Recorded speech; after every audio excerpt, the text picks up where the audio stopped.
So we just got off of an estimate, and the guy looks super cool, just like this. But what's poppin', everybody? It's Michael Alder here from CarpetExpertBlueprint.com, and in this video, I want to share with you how you can follow up with customers after an estimate to find out if you get the job. Now, here's what inspired this. I'm actually training a guy, buddy of mine, it wants to go into the flooring business, and he wants to run the business side of it. So he's going to have installers, he's going to handle the sales, marketing, all that fun stuff. So I'm kind of walking him through the strategy, and we're going on estimates together, and these are actually leads that he's generating already. So these aren't even my leads. I'm just there helping him walking through everything. So we show up at the house. The guy looks cool like this. He's putting his house on the market. So we pitch him the proper product to get his house sold and him keeping maximum profit in his pockets. We're not overselling the guy. We're just dressing the place up to get it done. And as we're leaving, my buddy calls me. We drove separately. And he says, so what do we do if he doesn't schedule with us? Do we call and follow up? And me personally, I don't follow up with anybody. Now, there might sound like a little bit of ego to it, but I've been in it 22 years. I have a long list of people that I already can't get to, so I don't follow up. If I don't get the job, no sweat. I have 10 other people waiting in line to take that spot. Now, someone new, you may want to follow up and make sure you can lock in these deals. Now, here's how the job went down. He had a basement, a bunch of furniture, disarray, and needed to be painted, and then we were going to drop the carpet in. He said he needed about 2 weeks, so we didn't commit to a date yet. And me personally, I don't do contracts. If it's under $5,000, it's always a handshake deal, and we're squaring up the second we're done, cash, check, or charge. So I'm running it like I run any of my operations. We give him the estimate. It's just over $1,000. Clearly, $1,000 is nothing to this guy. He very much looked the part and had the properties. So when we give him the estimate, he said, yeah, we're about 2 weeks out, so do I just call you when it's time? I said, yeah, give us about a week heads up. We'll go ahead and get you on the schedule. He said, okay, great.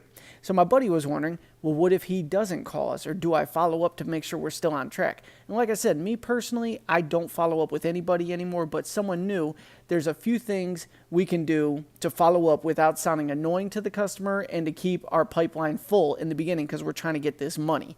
So one of the things the client said to us was, we're about 2 weeks out, and he said, and it doesn't have to be exactly in 2 weeks to the day, he said, which means, he was saying if you guys are 3 weeks out, that's fine too. So I was telling my buddy, I said, well, look, you're not going to call him the next day.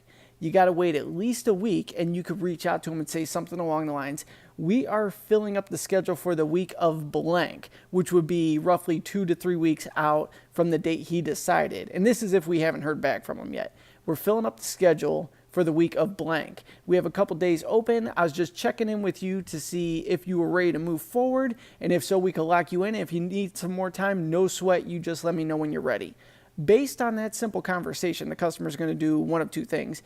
They're either going to say, yeah, actually, let's go ahead and get this done. Let's commit and lock it in for this day, that day, whatever. Boom, you're done. Everything's good. The job's sold.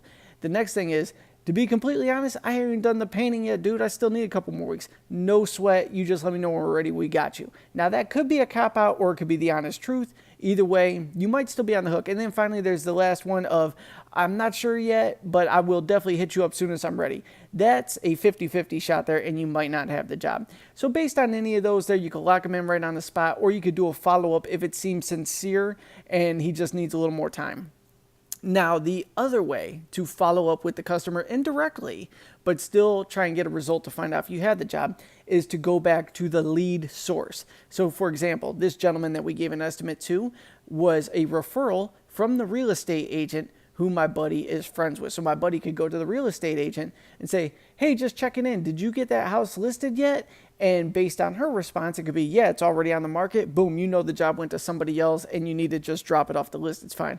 Or she could say, no, this dude's way behind and we're still waiting for him to paint. We got to get the carpet in. Did you even do the carpet yet? No, we didn't. Okay, so you still got to do the carpet before I can list it. Then you still have the lead in your pipeline and you're good to go. So I would approach it like that, and this is strictly for newbies or if you're really hungry and you're just looking to keep your pipeline full. Like I said, me personally, I don't use these type of tactics and strategies anymore just because I'm too busy. It doesn't matter. I'm on a first come, first serve. If you have the money, you're ready to rock, let's do this. But leverage these strategies. If you're starting out or you're looking to expand, Don't be afraid to follow up. There's ways to follow up without being obnoxious and keeping the customer interested in doing business with you. Now, I'm going to be covering all different angles, and that's what's cool about training my buddy in this, because he's asking questions that I don't even think about covering on the channel. And if you have any questions about the carpet and flooring industry, or starting up your small business, running your small business, feel free to shoot me a text.